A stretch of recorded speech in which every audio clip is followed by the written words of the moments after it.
한 주일 동안 잘 지나셨습니까? 네, 한번 인사했지만 한 번 더 인사를 하시면 좋을 것 같아요. 바로 옆에 있는 사람 말고 한 서너 칸 건너에 있는 분하고 한 5분 정도 왔다 갔다 하면서 시끌벅적하게 좀 인사를 좀 하시면 좋을 것 같아요. 좀 인사 한번 하시기 바랍니다. 잘 오셨습니다. 인사해 주시기 바랍니다. 예, 일어서서 이렇게 왔다 갔다 하시면서 인사해 주시기 바랍니다. 잘 오셨습니다. 예, 5사람씩 안 하신 것 같기도 하고. 예,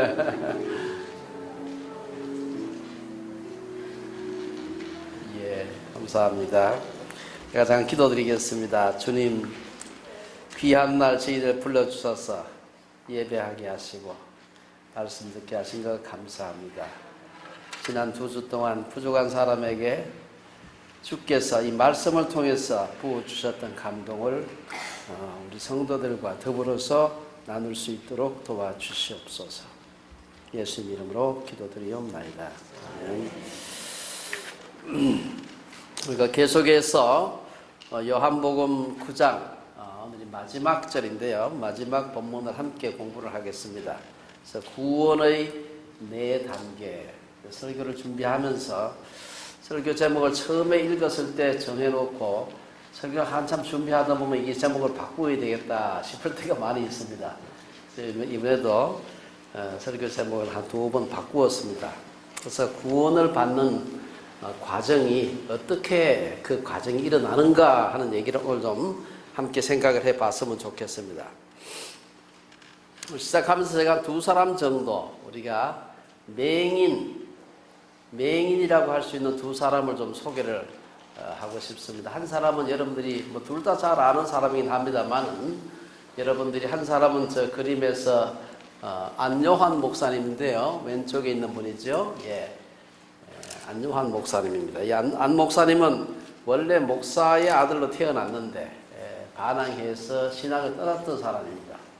그래가지고 그야말로 아주 반항적으로 살다가 결혼도 하고 아기도 낳고 37살 되는 어느 날 갑자기 아침에 눈을 뜨고 잠을 깨니까 앞이 침침하게 안 보이는 겁니다. 그래가지고 온갖 여러 가지 병원도 다니보고 치료도 했지만 뭐 백약이 무효였고 결국은 완전히 실명하게 됩니다. 사실 그가 맹인이 되니까 그의 아내도 그를 떠났고 그의 자식들도 그를 다 버렸습니다. 그래서 결국은 그는 자기를 당장에 돌봐줄 사람이 없어가지고 길거리를 헤매다가 자살도 몇 번 시도를 하게 된 거예요. 그러다가 이 안 목사님을 받아준 사람 누군가 하면 서울역에 있는 구두 닦기 하는 이 청년들, 소년들이 이 안 목사님을 먹여주고 배도 너무 고프니까 다음에 재워주고 그러는 과정에서 이분이 예수님을 만나게 됩니다. 그가 예수님을 만나고 난 뒤에 뭐 그렇다고 눈이 떠진 건 아니에요. 여전히 맹인이었지만 내가 뭘 할 수 있을까 생각하다가 우리가 아마 들어보신 분들 계실 텐데 새빛 맹인 선교회라는 걸 만들게 됩니다. 지금 굉장히 여러분들이 웹 인터넷에서 찾아보면 금방 들어갈 수 있는데 굉장히 아주 활동을 활발하게 하세요. 안 목사님에게는 눈을 뜨고 구원받지 못한 채로 사는 것보다도 맹인이 되어가지고 구원받고 사는 것이 훨씬 더 큰 축복이다. 그분이 그렇게 고백을 합니다. 이분이 예수 믿고 난 뒤에 변화된 그 모습을 기린 소설이 바로 이청준 씨가 쓴 낮은 대로 임하소서라는 그 소설입니다. 이 소설이지만 사실 이 사람의 얘기를 가지고서 썼던 소설입니다. 아마 거의 우리 한국 기독교 역사에서 소설로서 베스트셀러 그만큼 많이 팔린 소설이 없을 만큼 많이 팔린 그런 소설입니다. 제가 그분의 얘기를 쭉 읽다 보니까 안 목사님이 이런 얘기를 해요. 저는 눈을 감은 덕에 알게 된 창조주 하나님을 세상 끝까지 전하려고 합니다. 어떤 사람은 눈을 감아가지고 오히려 영적인 눈을 뜬 사람이 있는가 하면 어떤 사람은 눈을 떠 있어가지고 오히려 영적인 눈이 감긴 사람이 굉장히 많습니다. 그래서 한 사람 더 소개하고 싶은데 그 사람이 바로 후자의 사람입니다. 멀겋게 눈을 뜨고 우리처럼 다 멀겋게 눈을 뜨고 교육도 적게 받지 않아요. 뭐 대학 교육이 아니라 그 이후에 많은 교육도 받고 소위 대학 교수도 되고 세계적으로 유명한 책도 쓰고 그러면서도 하나님을 부정하고 하나님을 믿는 사람들을 조롱하는 그런 사람들이 있습니다. 온 우주에 하나님이 계시다는 증거가 가득 차 있음에도 불구하고 하나님이 없다고 주장하는 사람들이 있어요. 여러분 혹시 들어보시겠습니다만 그 리처드 도킨스 같은 사람은 대표적인 사람입니다. 이 사람은 그냥 무신론자가 아니에요. 무신론자는 뭐 옛날부터 원래 있었는데 이 사람을 가리켜가지고 전투적 무신론자 혹은 신무신론자라는 이름을 붙입니다. 이 사람만 붙인 게 아니고 그 비슷한 사람을 그렇게 불러요. 왜 그렇게 부르는가 하면은 그냥 무신론이 아니고 무신론은 하나님이 없어 이렇게 하는 사람 말고 하나님 믿는 놈들 나쁜 놈들이야. 종교 자체가 악이야. 종교는 악의 축이다. 이렇게 막 예수 믿는 사람, 종교인들을 막 공격하는 그런 무신론자가 있습니다. 이런 사람을 가리켜가지고 신무신론자, 전투적 무신론자, 뭐 어떤 사람은 근본주의 무신론자라고 얘기하기도 합니다. 저는 사실은 참 열심히 하나님을 찾아봤지만 앞만 봐도 하나님이 계시다는 확실한 증거가 없어. 나는 그래가지고 하나님이 계신지 안 계신지 모르겠어. 이런 사람을 가르쳐가지고 불가지론자라고 얘기합니다. 그런 사람은 그래도 저는 겸손한 사람이라고 생각해요. 참 겸손한 분이구나. 그래서 불가지론자들은 제가 참 존경할 만한 점이 나름대로 있겠다 생각하지만 하나님이 없다라고 하는 사람은 이건 어리석은 사람이다. 그런 생각을 합니다. 도킨스는 얼마 전에 BBC와 가진 인터뷰에서 종교는 악의 축이다. 그런 얘기를 했습니다. 이런 BBC는 세계에서 가장 널리 많은 사람이 시청하고 듣는 그런 방송입니다. 종교는 인간의 정신을 감염시키는 바이러스다. 여러분 바이러스 아직 걸려 있는 겁니다. 그래서 도킨스에 의하면은 그런 얘기를 했습니다. 제가 그 참 궁금해서 이 사람 나이가 얼마나 됐나 보니까 1941년생이더라고요. 한국 나이로 78세, 아마 어떻게 잘하면 만으로 한국 나이로 80 됐을지 모릅니다. 그래서 하나님 앞에 설 날이 얼마 남지 않았는데 그래도 그 생각 가지고 있나 물으니까 여전히 자기는 눈에 흙에 들어올 때까지 하나님이 없다는 걸 전파하기 위해서 내 인생의 모든 것을 걸겠다. 그런 얘기를 담대하는 걸 보고서 이분의 고집이 언제까지 가나 한번 봐야 되겠다는 생각을 했습니다. 이런 그 하나님이 없다고 하는 사람들 중에는 좋은 책을 써가지고 온 세상 사람들 앞에 알리기도 하고 돈도 많이 벌고 이런 사람을 가리켜서 예수님은 맹인이 맹인을 인도하면 둘 다 구덩이에 빠지게 된다. 그런 얘기를 하는 겁니다. 어떤 사람은 눈을 감아서 하나님을 발견하는 사람이 있는가 하면 어떤 사람은 오히려 너무 많이 배워서 하나님을 떠난 사람이 많이 있습니다. 어느 쪽을 맹인이라고 해야 될지 우리가 좀 생각을 해봐야 됩니다. 오늘 본문은 요한복음 9장에서 날 때부터 맹인된 자의 그 얘기입니다. 오늘 마지막 부분인데요. 간단하게 요약하면 예수님께서 제자들과 함께 길을 가시는데 주변에 맹인이 앉아 그 당시 맹인은 뭐 100% 맹인은 다 거지입니다. 다 구걸해서 살아가야 되는 그런 사람인데 늘 앉아서 그 구걸한 사람이 있었어요. 그래서 그 사람이 보니까 나중에 눈을 다쳐서 맹인이 된 것이 아니고 날 때부터 맹인이 됐다고 하니까 유대인들이 생각할 때는 사람이 죄를 지으면 부모가 죄를 짓든지 자기가 죄를 지으면 그 죄의 값으로 맹인이 된다. 그런 신념이 있었는데 이 사람은 날 때부터 맹인이었으니까 자기가 잘못한 게 없어요. 그래서 제자들이 묻게 됩니다. 이 사람이 맹인된 것이 자기 죄 때문입니까? 부모 죄 때문입니까? 그때 예수님께서 아니다. 누구의 죄 때문도 아니고 그를 통해서 하나님의 하시는 일을 드러내기 위해서다. 이렇게 아주 간단하게 얘기를 하시고 서로 신학적인 논쟁을 할 때 뭐 원죄가 어떻고 저떻고 자기 죄 때문에 그러냐 누구 죄 때문에 이렇게 얘기할 때 예수님께서는 그 논쟁에 머물지 않으시고 그에게 침을 뱉어서 땅에 뱉으시고 그 침을 이겨가지고 그 눈에 바르고 그에게 실로암 못에 씻으라. 그를 고쳐주신 얘기입니다. 사실은 이 나이가 맹인의 나이가 얼마인지 성경에 자세히 나와 있지 않습니다만 꽤 나이가 들었던 것 같아요. 그 긴 세월 동안 맹인으로 살았으니 이 세상에 여러분 눈 감고 조금만 가보세요. 얼마나 힘든지 모릅니다. 귀 꼭 막고는 한참 살 수 있는데 말 안 하고 입 다물고 한참 살 수 있어요. 근데 눈 감고는 살기가 굉장히 어렵습니다. 잠잘 때 제외하고 굉장히 어려워요. 수십 년 아마 나이가 정확하게 모르지만 수십 년간 이 사람은 맹인으로 샀을 겁니다. 그 답답하게 살다가 눈을 떠줬으니 이 세상에 그보다 더 기쁜 일이 어디 있겠어요. 세상에 어떤 걸 주더라도 더 기쁜 일이 없었을 겁니다. 하지만 그 기쁜 일이 생겼는데도 불구하고 그는 그로 인해서 심각한 고통을 당하게 됩니다. 스스로 율법을 가장 잘 지킨다고 하는 유대사회에서 바리새인들이 볼 때는 이게 아주 그냥 안 되겠다. 왜냐? 하필 그 고쳐준 날이 안식일이었어요. 안식일에 맹인의 눈을 뜨게 한 것은 율법을 범한 것이다. 이래가지고 그를 비난하게 됩니다. 이들의 비난에 대해서 맹인의 부모들은 아들에게 물어봐라. 아치다면 바리새인들이 그 당시에 권력자들인데 이들에게 잘못 걸렸다고 하면 출교당하면 이게 뭐 살지도 못하는 거예요. 아들에게 물어봐라. 이 아들에게 물어보니까 바리새인들의 비난을 막 계속 받게 됩니다. 내가 보니까 그 예수라는 사람이 나를 고쳐줬는데 당신들이 보니까 그 사람이 안식일을 범했다고 죄인이라고 얘기하는데 그 죄인의 기도를 하나님께서 들으시고 내 눈을 뜨게 했다. 이 도저히 믿을 수가 없다. 나중에는 내가 보니까 선지자 같다. 이런 얘기를 자꾸 막 하니까 바리새인들이 더 화가 나는 겁니다. 중요한 것은 이들과 이 바리새인들과 맹인의 그 논쟁을 통해서 논쟁이 쭉 진행되면서 마지막에 가서 이 맹인이 그 논쟁을 통해서 오히려 예수님을 구세주로 영접하는 역사가 일어나게 됩니다.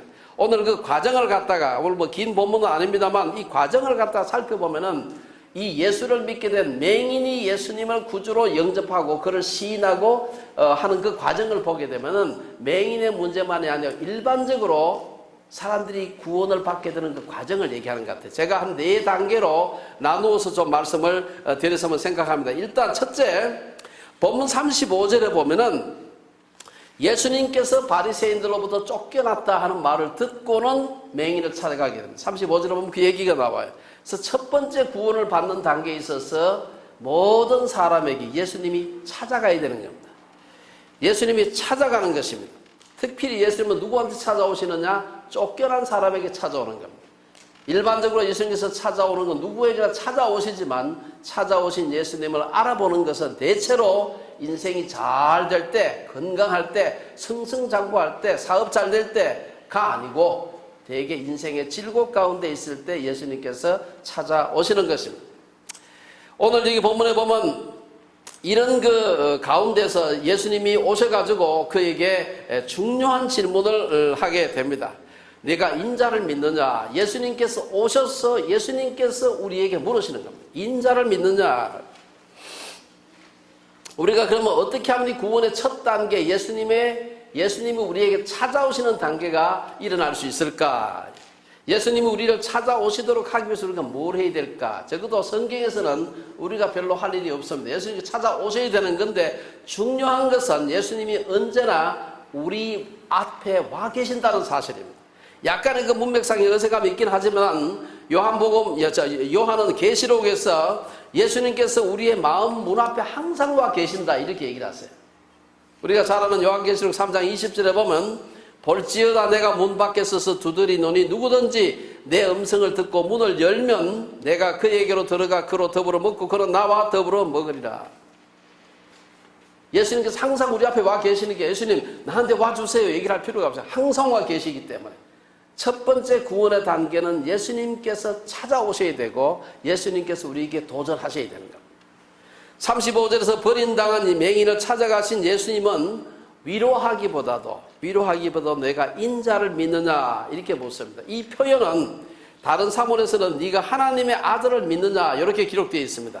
구약에서 인자라고 하는 거 우리 그 인자 사람의 아들 son of man 그 히브리어는 벤 아담은 사람 벤 하는 아들입니다. 사람의 아들 벤 아담 벤허 하는 거 맞죠? 벤허는 허시의 아들입니다. 그는 벤허 벤 아담의 아들 사람의 아들 son of man 벤 아담 이 인자라고 하는 말은 구약에서 에스겔서와 다니엘서에 나오는 말인데 나오기는 에스겔서에 굉장히 여러 차례 거의 100번 가까이 나와요. 그리고 다니엘서에 3차례 나오는데 에스겔서에 나오는 인자는 확실하게 에스겔 선지자 자신을 가르쳐요. 그 다음에 다니엘서 3번 나오는데 그 중에 한 번은 다니엘 자신을 가르치고 2번이 메시아를 가르칩니다. 앞뒤 문맥을 보면 아주 분명한데 제일 중요하게 생각하는 구절이 바로 다니엘서 7장 13절입니다. 거기 보면은 내가 또 밤 환상 중에 내가 하는 말은 다니엘입니다. 내가 또 밤 환상 중에 보니 인자 같은 이가 하늘 구름을 타고 와서 옛적부터 항상 계신 이에게 나아가 그 앞으로 인도되매 여기 나오는 요 인자 요 인자에 대해서는 이스라엘 사람들은 이것은 메시아라고 생각을 하고 있었어요. 그래서 여기서 네가 인자를 믿느냐라고 묻는 것은 네가 나를 메시아라고 믿느냐라고 하는 그런 질문입니다. 유대인들은 예수님은 다른 많은 병자들도 고쳐주셨지만 오늘 본문에서는 유독 맹인을 고쳐주셨습니다. 유대인들에게 맹인을 고쳐준다. 뭐 안전배기를 일으키게 할 수도 있고 벙어리를 말하게 할 수도 있고 여러 가지 질병을 고쳐줄 수 있지만 맹인을 고쳐주는 것은 메시아의 표적이라고 하는 전통이 있었습니다. 그래서 메시아라고 하는 분명한 표적을 맹인을 고쳐주시면서 드러내신 것입니다. 이사야 선지자 보면 이사야 42장에 보면은 나 여호와가 의로 너를 불렀은즉 조금 띄고 내가 눈먼 자들의 눈을 밝히며 갇힌 자를 감옥에서 이끌어내며 흑암에 앉은 자를 감방에서 나오게 하리라. 여기서 너를 내 손을 내가 이 말은 메시아를 가리키는 말이에요. 여기 보면은 내가 눈먼 자들의 눈을 밝히며라는 말이 나와요. 이사야 선지자는 메시아가 오시면 그가 하실 사역의 하나로 눈먼 자들의 눈을 밝히며 라고 하는 사역이 들어있다는 것이에요. 이것은 이스라엘 사람들이 너무나 잘 알고 있는 얘기예요. 그래서 이 맹인이 눈을 뜨는 것을 바리새인들도 보았고 일반 군중들도 다 보았습니다. 그러니까 사람들은 저 사람이 메시아가 아닐까? 그런데 그 예수님이 오셔서 내가 인자를 믿느냐 메시아를 믿느냐라고 묻는 것입니다. 예수님은 맹인을 찾아오셔서 눈을 뜨게 하신 것으로 그치지 아니하고 그에게 내가 인자를 믿느냐라고 도전을 하셨습니다. 이것은 내가 인류의 메시아인 것을 믿느냐라고 하는 말입니다. 이 도전은 오늘날에도 다양한 형태로 우리들에게 다가오고 있습니다. 어떤 사람은 참 병마에 시달리다가 병고침을 통해서 예수를 믿기도 하고 어떤 사람은 어떤 좋은 설교를 듣다가 예수님의 나에게 도전하시는 그 말씀을 듣기도 하고 제가 한번 말씀을 드렸습니다만 저희 장인 되신 분은 혼자 앉아가지고 신약성경 열심히 읽으시다가 예수 믿어야 되겠다 생각하고 예수를 믿어버려요. 사람마다 예수님께서 오셔서 마음의 문을 열고 네가 인자를 믿느냐라고 질문하는 폼에서는 다를지 모르지만 우리 인생을 살아가면서 어느 순간 주님께서 찾아오셔서 우리에게 네가 인자를 믿느냐 네가 메시아를 나를 메시아를 믿느냐라고 하는 질문을 맞닥뜨릴 때가 있다는 거예요. 이게 구원의 첫 단계입니다. 한 번도 그런 경험이 없다. 교회 내가 20년 30년 다녔는데 한 번도 그런 경험이 없다 그러면 안 되는 거죠. 두 번째 단계는 이 구원의 열망이 있어야 됩니다. 36절 37절에 보면은 예수님께서 내가 인자를 믿느냐 물으니까 거기에 대한 맹인의 대답이 나와요. 주여 그가 누구시오니까 내가 믿고자 하나이다. 왜 이런 질문을 합니까? 예수님께서 이 눈에 흙을 비벼가지고 발라주시고 실로암에 가서 씻으라 닳고 할 때는 눈을 감고 있었어요. 자기한테 말씀은 하셨지만 안 보인 상태로 고쳐주셨기 때문에 그 고쳐주신 분이 바로 앞에 있는데도 그분이 자기 병 고쳐주신지 몰랐던 겁니다. 그래서 이제 눈을 뜬 상태에서 주여 그가 누구시오니까 내가 믿고자 하나이다 라고 얘기를 하게 됩니다. 여기서 우리는 이 두 번째 단계가 바로 구원의 열망이다. 나 구원받고 싶은 생각이 하나도 없다. 그런 사람은 절대 구원 못 받는 겁니다. 구원받고 싶은 마음, 열망, 욕구가 있어야 돼요. 맹인은 예수님으로 인해서 눈을 떴고 예수님으로 인해서 고난을 받으면서도 자기한테 그 착한 일을 해주신 분이 계신데 그분은 막 바리새인들이 욕을 하고 막 공격을 하고 죄인이라 그러고 하니까 아니다. 그 사람 그런 사람 아니다. 라고 막 변명을 하고 그를 변호를 하면서도 그게 그 사람의 구원은 아니다. 그는 믿고 싶었지만 누가 메시아인지 알 수가 없었습니다. 그래서 그가 눈을 떴을 때 찾아오신 예수님에게 주여 누구시오니까 이렇게 물었던 것입니다.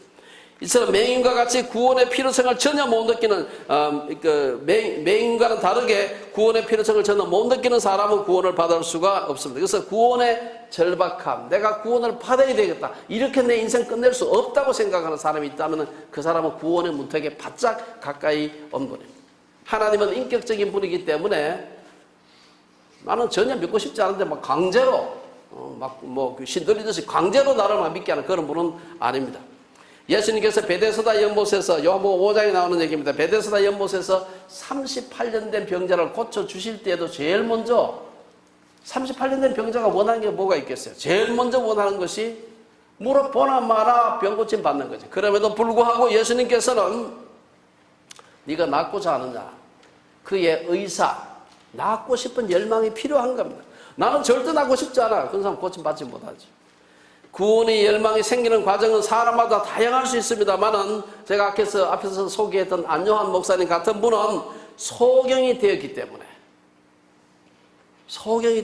사람마다 그 질곡은 모양은 다르다. 어떤 사람은 교통사고 당해가지고 제가 말씀드린 그런 저희 장인 같은 그런 분도 있고요. 어떤 사람은 설교 듣다가 뭐 여러 가지 형태로 사람마다 구원의 열망이 생기는 것이 다를 수 있습니다. 그렇지만 구원의 열망은 일반적으로 우리가 건강하고 성공하고 출세하고 잘 나갈 때 그때 생기지 않습니다. 그래서 톨스토이는 말하기를 인간의 절망은 하나님의 기회이고 인간의 끝은 하나님의 시작이다. 유명한 얘기를 했습니다.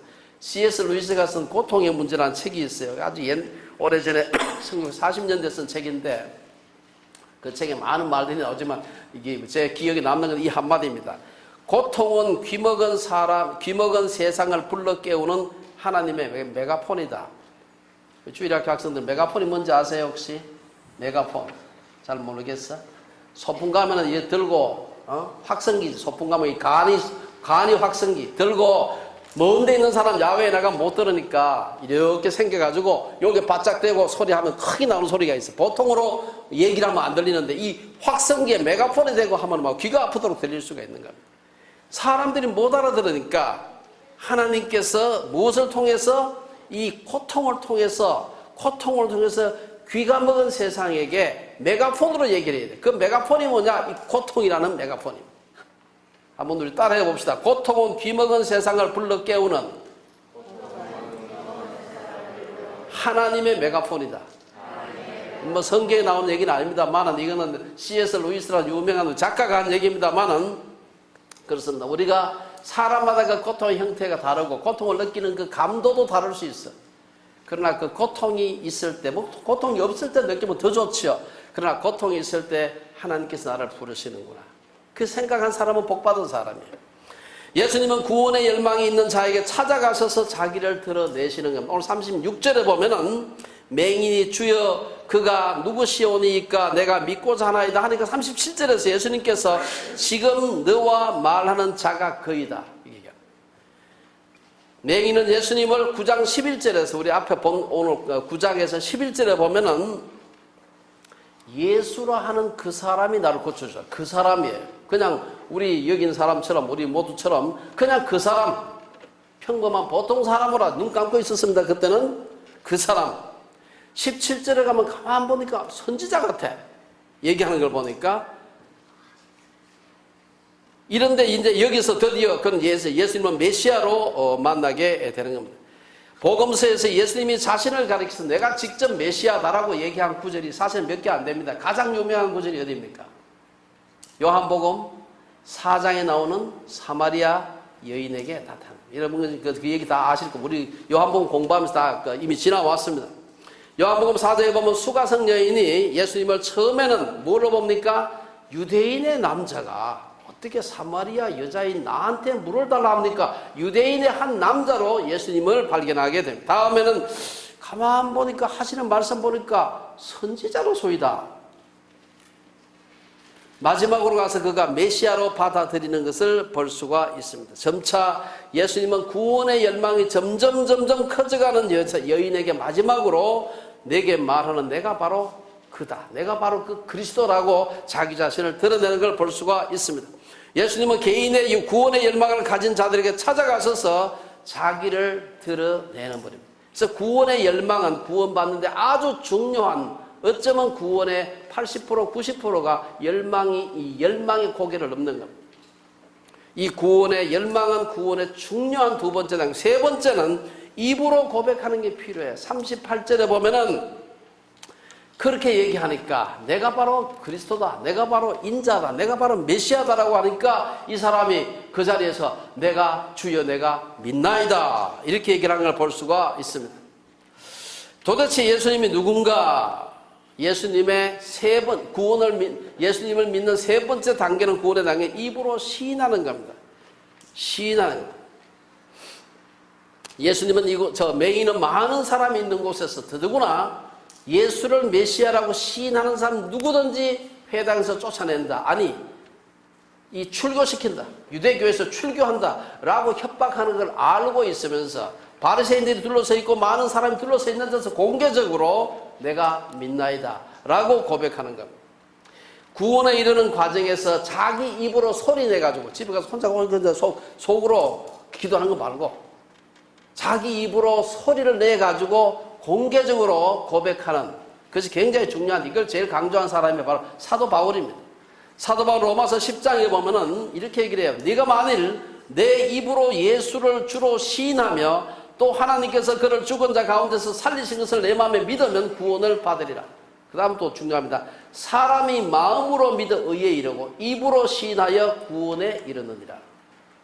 그래서 굉장히 중요해요. 입으로 이렇게 공기를 진동시켜서 이 소리를 내는 겁니다. 내가 예수를 믿는다. 내가 예수님을 나의 구주로 믿는다라고 고백하는 거 굉장히, 더더구나 그걸 공적으로 사람이 많이 모인 데서 예수님이 나의 구주라고 고백하는 것은 굉장히 중요합니다. 하지만 이렇게 입으로 시인하는 일이 금방 일어나는 것은 아닙니다. 앞에서 얘기했습니다만 맹인은 9장 11절에서는 예수라 하는 그 사람, 그냥 평범한 그 사람, 17절에서는 맹인은 예수님을 선지자, 31절에 보면 그는 경건하여 하나님의 뜻대로 행하는 분, 그리고 38절에서 드디어 33절에 보면 하나님께로부터 온 자 하다가 마지막에 가서 드디어 맹인은 주여 내가 믿나이다 피스티오 퀴리에. 우리가 사도신경 시작할 때 나는 전능하사 천절만을 하는 내가 이게 원래 시작할 때 이 헬라어로 시작할 때 피스티오 퀴리에 이렇게 시작, I believe 이렇게 시작합니다. 내가 믿나이다.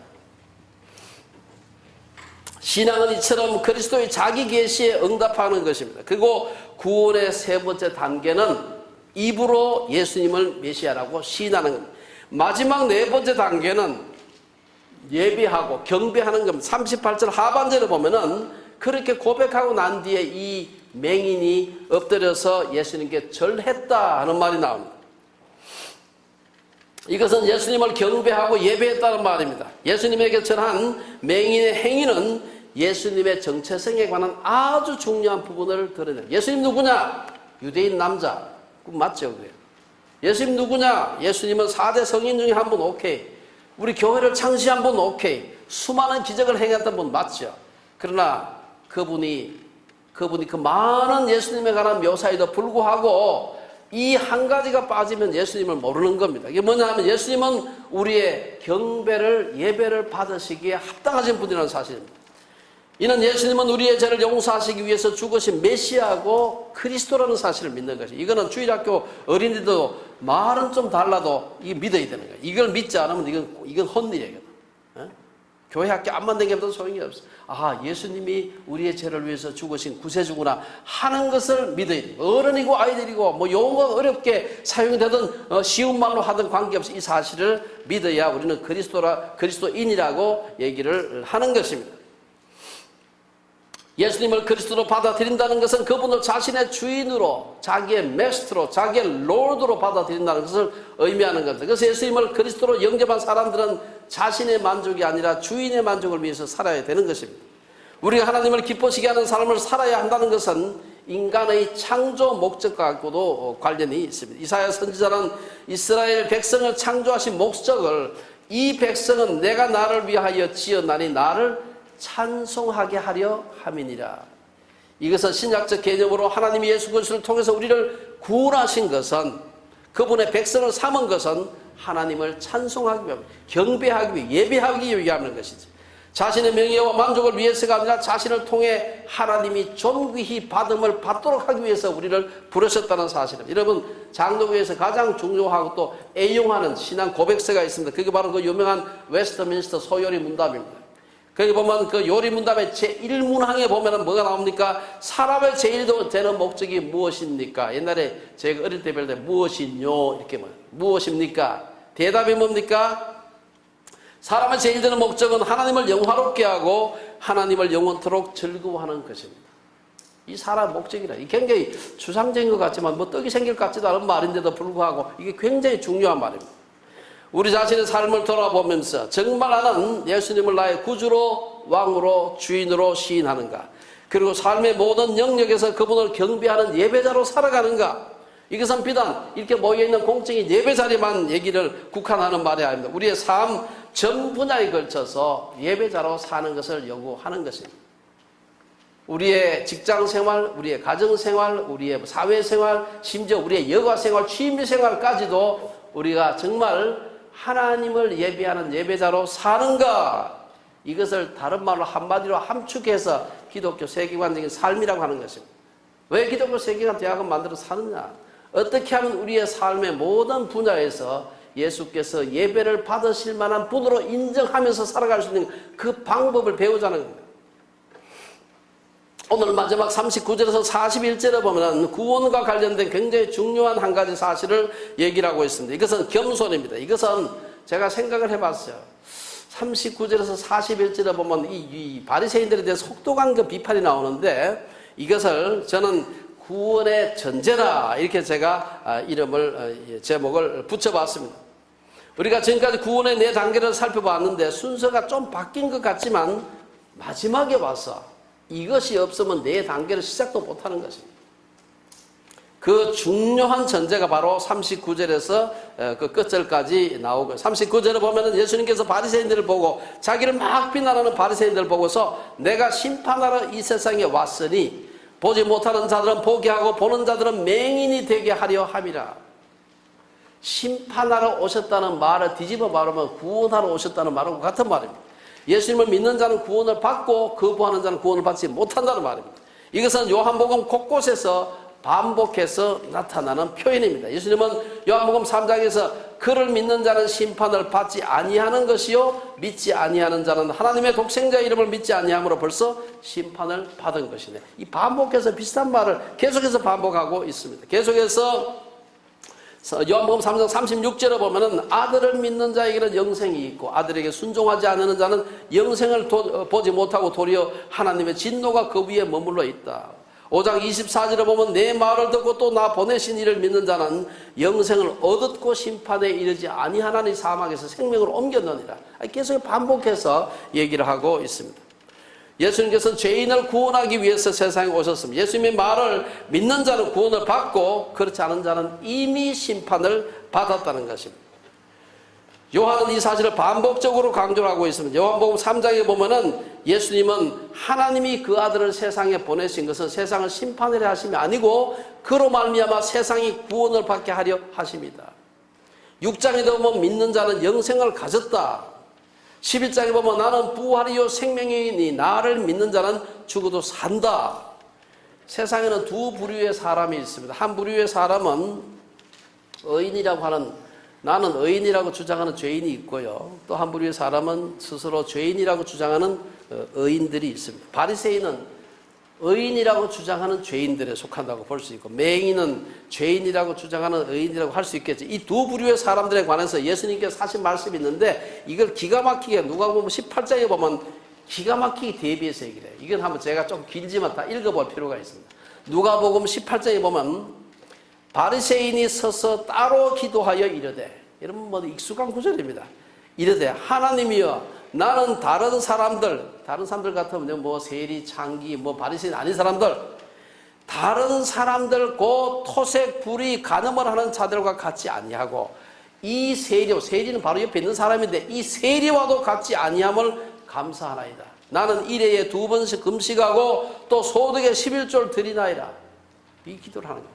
옆에 사람 앉혀놔놓고 그 바로 이어서 그렇게 기도할 때 예수님이 그 말씀하신 그 내용을 이어가지고 이런 세리가 이 기도하는 게 나오고, 세리는 멀리 서서 감히 눈을 들어 하늘을 쳐다보지도 못하고, 바리새인은 서서 따로 기도하는데 세리는 일어나서 눈도 들지도 못하고 멀리 서서 감히 눈을 들어서 하늘을 쳐다보지도 못하고 다만 가슴을 치며 이르되 하나님이여 불쌍히 여기소서 나는 죄인으로소이다.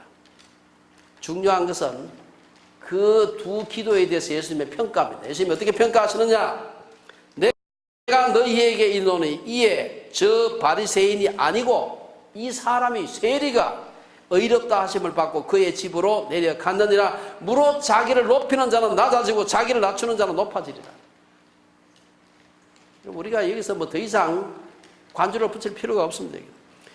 영적으로 어두워진 자의 특징이 뭡니까? 자신이 죄인이 아니라고 생각해요. 나 정도만 돼도 난 법 없이 사는 사람이야. 이를 가리켜서 사도 요한은 말하기를 만일 우리가 죄가 없다고 말하면 스스로 속이고 또 진리가 우리 속에 있지 않다.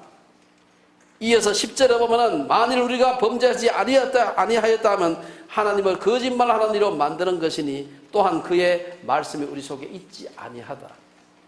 바리새인들 스스로 의인이라고 생각했기 때문에 바로 앞에 인류의 구세주로 오신 예수께서 피지컬리 서 계시는데 그분으로부터 아무런 도움도 받지 못했습니다. 39절에서 예수님은 내가 심판하러 이 세상에 오셨다 이렇게 말씀하셨습니다. 그 심판의 내용은 뭡니까? 보지 못하는 자들은 보게 하고 보는 자들은 맹인이 되게 하는 것입니다. 전자는 맹인을, 후자는 바리새인을 가리켜서 하는 말씀입니다. 스스로 자신의 소경인 것을 알고 자기 죄를 슬퍼하며 주를 찾는 자는 주를 만나볼 것입니다. 그러나 자기의 의를 자랑하면서 예수님을 거부하는 자는 영원히 주를 만나지 못하게 될 겁니다. 40절에 보면은 바리새인들이 예수님의 말씀을 듣고 아니 그럼 우리 보고 그러면 맹인이란 말이냐 이렇게 덤벼드는 얘기가 나옵니다. 우리가 맹인이란 말이야 이 말은 무슨 말? 맹인일 리가 없지 않느냐. 이 두 눈 멋쩍하게 뜨고 율법을 많이 알고 있는데 우리 보고 맹인이라니 그게 전제하고 있어요. 영적 맹인과 육적 맹인의 차이가 무엇입니까? 아마 가장 큰 차이점이라고 한다면 영적 맹인은 자신이 맹인인지 모른다는 사실입니다. 나는 절대 맹인이 아니 한 사람은 맹인인 겁니다. 바리새인들은 자신들과 맹인의 큰 차이를 보면서 자신들은 맹인일 수가 없다라고 얘기하는 것입니다. 자신이 영적 맹인인지를 깨닫게 되면은 그 사람은 영적 맹인으로부터 벗어나는 겁니다. 하지만 바리새인들과 같이 그 가능성이 내가 맹인일 가능성은 전무가 가는 사람은 절대로 영적 맹인의 상태에서 벗어나지 못하는 것입니다. 41절 마지막 절에서 예수님은 영적 맹인된 자들에게 바리새인들을 보고서 차라리 너희들이 육체적인 맹인이 되었다라면 죄가 없으려니와 본다고 하니 너희 죄가 그대로 있구나. 참 무서운 얘기죠. 예수님은 바리새인들이 소경이란 말이 무슨 뜻인지도 모르고 지금 그들이 그런 얘기를 한다고 말씀하시는 겁니다. 마태복음 23장에 보면 예수님은 바리새인들을 소경이라고, 바리새인들이 실제로 피지컬이 소경이 아닙니다. 그들을 보고서 소경이라고 얘기했습니다. 23장 16절에 보면 그 얘기가 나옵니다. 그리고 본절에서는 오늘 40절에 보면은 맹인이 아니기 때문에 정죄를 받는다. 예수님은 마태복음 10장에서도 신체적 장애보다 영적 장애가 더 본질적 장애다. 우리가 뭐 다리가 하나 없고 뭐 이렇게 눈이 뭐 안 보이고 이런 사람만 장애라고 하지만 그 장애보다 더 본질적인 장애는 영적인 장애라는 것입니다. 마태복음 10장 28절에 보면 몸은 죽여도 영혼은 능히 죽이지 못하는 자들을 두려워하지 말고 오직 몸과 영혼을 능히 지옥에 멸하실 수 있는 이를 두려워하라. 결론적으로 말씀을 마치겠습니다. 오늘 본문에서 우리는 날 때부터 맹인이었던 사람은 예수님을 통해서 육신의 눈을 뜨게 되었습니다. 육신의 눈만 뜬 것이 아니라 그 영적인 눈도 뜨이지게 되었습니다. 하지만 이 일로 인해서 바리새인들로부터 많은 비난과 그 고통을 당했습니다. 하지만 그는 육적인 눈을 뜨면서 영적인 눈을 뜨게 되었죠. 우리가 앞에서 얘기했던 안요한 목사님은 맹인이 됨으로써, 맹인이 아니었을 때는 영적인 맹인이었는데 맹인이 됨으로 그의 영적인 눈이 뜨여진 것을 볼 수가 있습니다. 때로 우리는 복음의 핍박자들로부터 고통을 당할 때 우리가 더욱더 예수님께 가까이 간다 하는 것을 볼 수가 있습니다. 칼빈이, 제가 이 같은 지역 주변에 보니까 칼빈이가 요한복음 주석이 있는데 그 요한복음 주석에 보면은 아마 칼빈이 살았던 그 시기 막 종교개혁 시기였잖아요. 그 시기를 칼빈이 아마 살았기 때문에 이런 주석을 한 것 같아요. 이걸 보고 뭐라고 해석했는가 하면 이 구절을 적용해서 교황이 루터와 그 외 종교개혁자들을 파문했을 때 그리스도께서 그들에게 손을 뻗치시어 자신을 그들에게 계시하셨다. 교황의 핍박 때문에 오히려 더 성경의 진리를 더 깊이 알게 됐다. 아마 그 종교 개혁 시대를 이 칼빈이 살았기 때문에 아마 이런 주석을 한 것이 아닌가. 육신의 눈에 문제가 생기면 안과에 가고 영의 눈을 고치기 위해서는 예수님께 나아가야 됩니다. 예수님께 나아가서 영적 맹인의 상태를 고침받고 구원받게 하는 데 있어서 가장 중요한 전제가 뭡니까? 겸손과 회개입니다. 아직도 자신의 눈에 다른 사람의 죄만 보인다면 영적 개안이 일어나지 않은 것입니다. 구원에 이르지 못한 것이죠. 이것이 바로 바리새인들의 죄였습니다. 그들은 예수님과 대면했고 그분의 말씀을 직접 들었고 그분의 메시아로서의 표적까지 보았지만 구원받지 못했습니다. 맹인의 신앙에서는 기적을 체험한다고, 자기가 직접 자기 눈에 일어난 그 기적을 체험한다고 그 자체가 그의 구원을 보증하는 것은 아니었습니다. 맹인은 신유도 체험했고 공개적으로 바리새인들은 주변에 둘러서 있는데도 예수님을 막 공개적으로 변론도 했어요. 그분은 막 변호하고 그분 그런 분 아니야 하고 이 사람이 변호까지 했지만 그것이 구원은 아니었습니다. 구원은 맹인이 영적인 눈을 뜨고 예수님이 자기의 메시아여 자기의 구주라는 사실을 시인하고 그분 앞에 경배함으로써 구원이 이루어진 걸 볼 수가 있습니다. 오늘 본문은 그렇게 되기까지 4가지 단계를 얘기하고 있습니다. 우리가 여기에서 예정론이 어떻고 칼빈주의가 어떻고 알미니안주의가 어떻고 뜯을 필요가 원죄가 뜯을 필요가 없는 것입니다. 어린이들로부터 어른까지 우리가 우리의 영안을 열어서 예수님께서 우리의 구세주구나, 우리의 경배를 받으실 만한 분이구나 하는 사실을 받아들이는 것이 구원입니다. 오늘 본문에서 우리가 한 맹인이 눈을 뜬 이 사건입니다만은 이 사건들이 모두에게 적용될 수 있다고 믿습니다. 아무쪼록 우리 주빌리에 속한 우리 어린이들로부터 시작해서 예수님이 우리의 구세주구나, 그분이 우리의 예배를 받으실 만한 분이구나 라는 사실을 믿는 우리 주빌리에 온 식구들 되시기를 주의 이름으로 축원합니다. 기도하겠습니다. 주님, 오늘 한 맹인이 육신의 눈을 뜨면서 동시에 영적인 눈을 떠서 메시아 되신 예수 그리스도를 발견하는 그 과정을 통해 우리 자신을 이 말씀에 비추어 봅니다. 문화업기는 아직도 우리 눈에 가리워져서 예수님을 자신의 구주로 영접하지 못한 사람이 있으면 우리 어린이들도 어른들도 나의 주 나의 하나님이라고 영접하는 역사가 일어나게 해 주시옵소서. 예수님 이름으로 기도드리옵나이다. 아멘.